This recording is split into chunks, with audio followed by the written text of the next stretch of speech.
The shareholder vote is over. Elon Musk has earned back his back pay, at least according to the shareholders, but perhaps not according to the courts. We'll dig into that a little bit, and we'll talk about the future, specifically the future as it pertains to robots in the world, on the market, and all that jazz. I'm Brian. Welcome to Future Oza. So I'm joined, as I often am, by Randy Kirk from the Randy Kirk channel of videos, etc. How are you doing today, Randy? I am very happy. This is probably not Monday morning as you're watching this, but we are watching the stock finally respond on Monday morning to all the amazing news of last week. So that's kind of fun. That is kind of fun. I would say that it has been one heck of a week in terms of that. As I said on your channel, we are the mood at the Tesla event over the weekend was ebullient. Yes. So if you've got a more descriptive term, I would like to hear it in the comments below.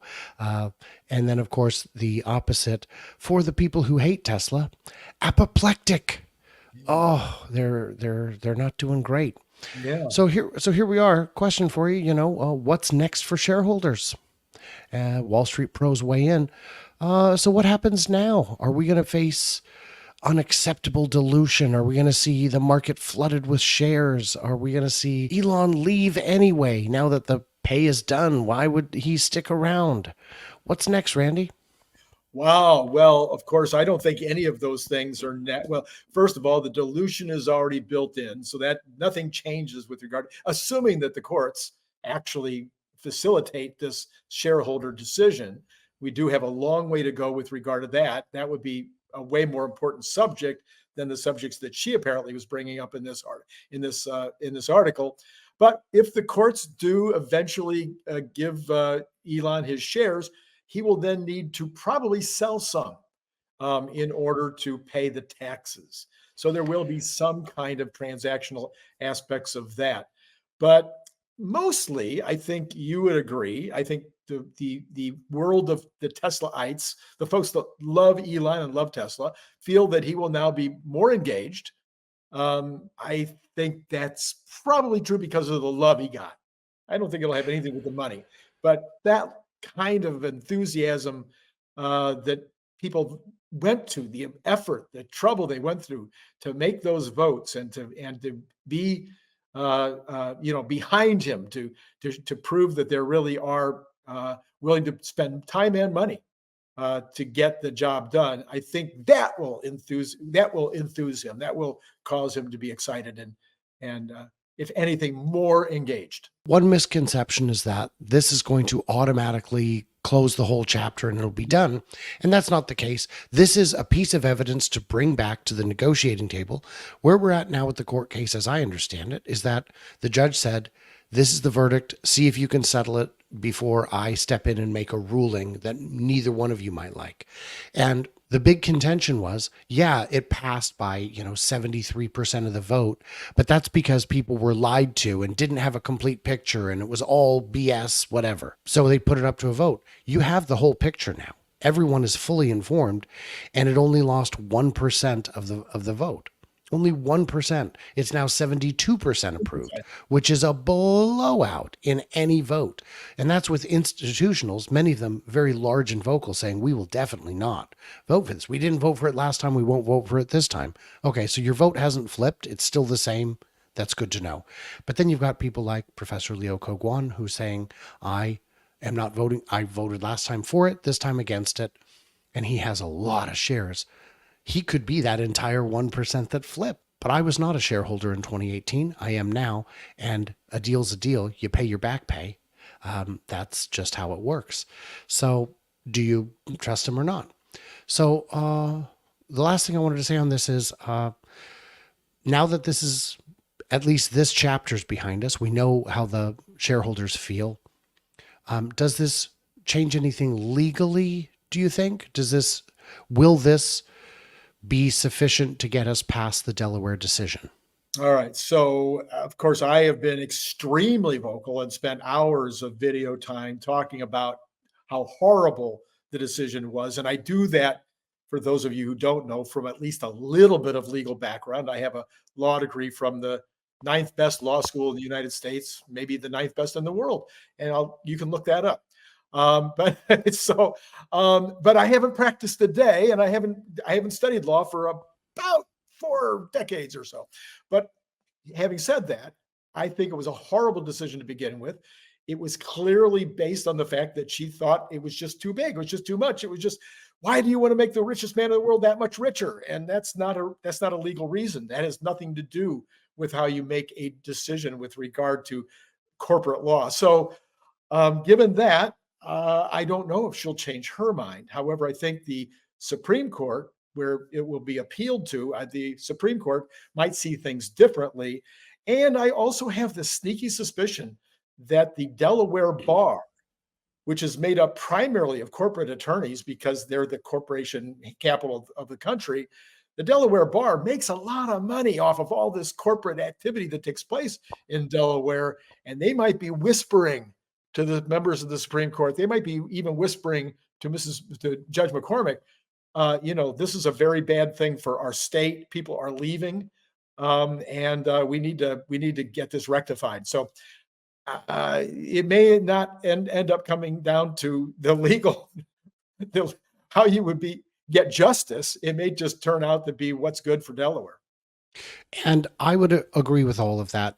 This is not the end on the legal side. If the plaintiff's attorneys come back and say, give us 10 million and we'll just walk away, I think it'd be wise to just give them 10 million. If they say, give us 100 million, I would fight it, because it is clear that the shareholders were voting with their eyes wide open.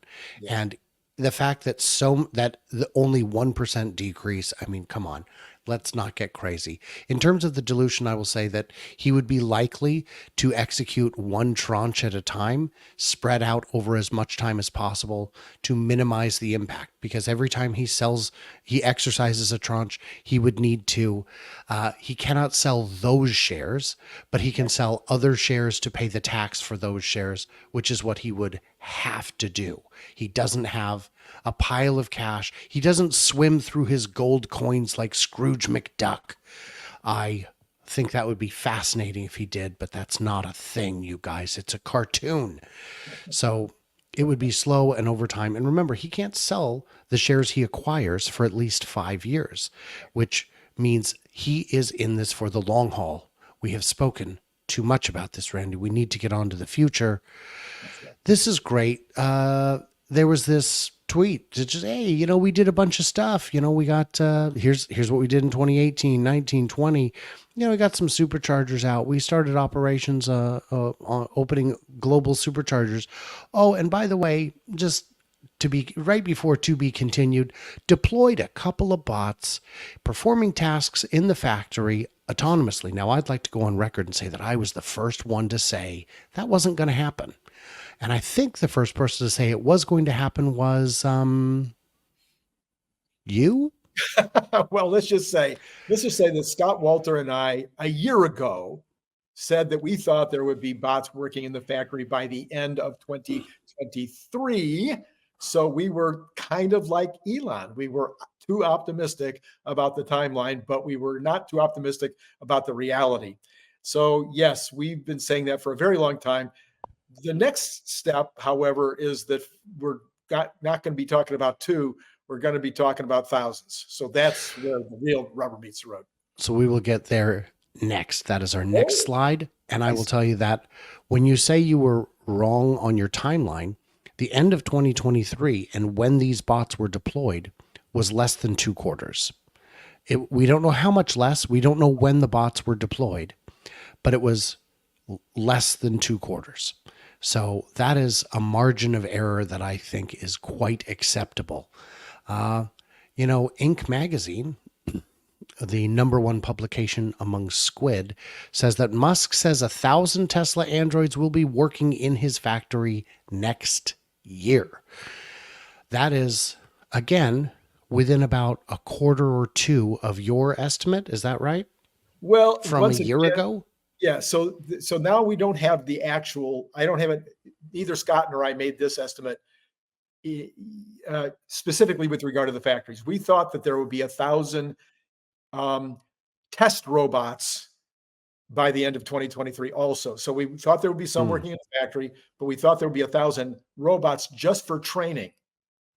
Now it looks like, for whatever reason, they've decided they don't need 1,000 robots for training, but by next year they will start putting 1,000 robots, 1,000 to 3,000, or 1,000 to many thousands of robots into use in the factories. So that kind of skips over that 1,000 robots in training cells, if you will, working somewhere in a lab.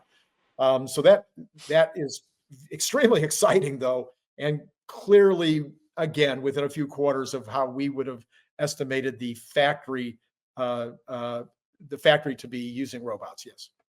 All of this may sound odd for a car manufacturing company, albeit one that shuns traditional manufacturing habits and already employs thousands of normal industrial robots. But the crossover between self-driving EV tech and smart all-purpose androids is bigger than you may think. Inc., I think you did a pretty good job on this one. But the real question is, and nobody can even possibly, I mean, you couldn't put a price tag on it if you tried, is putting a price tag on it, which is, according to Elon, a market cap of 25 trillion smackaroo-baba ganoushas, which would be a fair number of dollars if my exchange rate is accurate. And these are insane numbers, but they're consistent with other numbers we've seen. When people start, actually, Cern Basher, of course, has modeled this, and his model is the work of a madman who is probably correct. He shows his math. This isn't a Wall Street analyst who says, I predict X and I won't tell you why, but just trust me. I don't trust you. Show me the math. And CERN does that. He will walk you through it step by step. He's done it on my channel. I think he's done it on your channel as well. Well, yeah, but and hats off to CERN, because he does it in such detail and with graphs and charts and all kinds of colorful stuff. But again, Warren Redlick and I were doing this back in, I think it was January or February of last year, and we were putting the same numbers out. Warren famously does his back of the napkin math, and I famously was doing slightly better kinds of things with regard to spreadsheets. But we were coming up with these kind of numbers, and people were just laughing at us. But it's not hard. This is not rocket science, so to speak. We're talking about something that can ramp up quickly. That's what Elon also said. He said going from a few thousand robots, and then we'll ramp up quickly. And then he started talking about 100 million robots as a production line. Well, 100 million robots on a production line is not anything compared to 100 million cars on a production line. We're talking about pieces, that all the pieces of a robot can be handled by a human being. You don't have to have massive pieces of equipment moving things around. You don't have to have mega casting equipment. You can do it with 3D printing or with small, normal kinds of casting to make these little tiny motors and actuators and plastic parts and whatnot.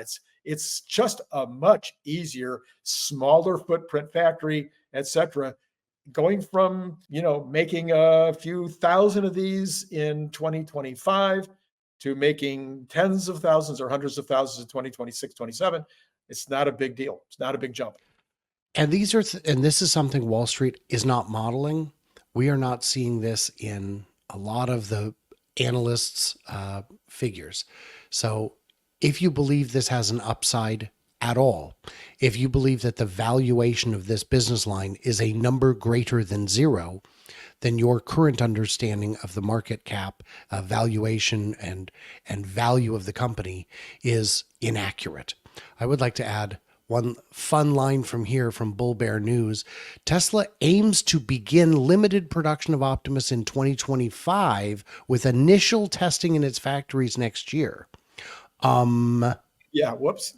Whoopsie doodle. That's not true. That's not true. You've missed the memo. Okay, Did you watch the shareholder meeting? There's one other thing that I think is really important to bring up here. Gary Black famously has been saying over and over again, I can't count any value for Optimus because I can't put it on a spreadsheet. I can't count any value for Cybercab because I can't put it on a spreadsheet. Both of those questions were answered last Thursday by Elon Musk by saying that Cathie Wood's numbers are the best he's seen on robotaxi. Therefore, we can now go to Cathie Wood's numbers and say, okay, this is about how much it'll cost a mile to operate. This is about how much it'll cost per mile to charge the passenger. This is how that can be spread around and split around. And this is how we project in terms of what passenger use would be if it was $2 a mile, if it was $1.50 a mile, if it was $1 a mile, if it was 50 cents a mile, if it was a quarter a mile. Those are things you can put on a spreadsheet and start to put some valuations on. And then Elon says we can build it for 10,000, very, very close to what Scott Wolter and I were saying back last March, when Scott Wolter went to a lot of trouble to figure out, piece by piece what it would cost. We said that might even be as low as 7,000, but I think we're ending up with maybe 10 or 20 more actuators because of the multiple ways that the fingers will work. So anyway, $10,000 it costs, $20,000 as a sell. All of a sudden, Gary Black again, he actually said it on his post the other day. He says, "Who am I to question Elon Musk?" Now we can really begin to talk about what it looks like. And now you can spread it. So I'm thinking maybe some of the big increase that we're seeing at the beginning of the week on Tesla might be Wall Street saying, oh, we can put this on a spreadsheet now. Well, I've gone to events and I've tried to have conversations with Gary, and I don't always agree with Gary. I think there's a middle ground between what I say and what he say, because as you know, things aren't always black or white. Got to get that little joke in. Yeah, it was not bad. Guys, what did we miss? What did we misunderstand? Leave it all in the comments below and stay tuned, stay juicy, and I cannot wait to hear from you, clever robots, in the pun zone.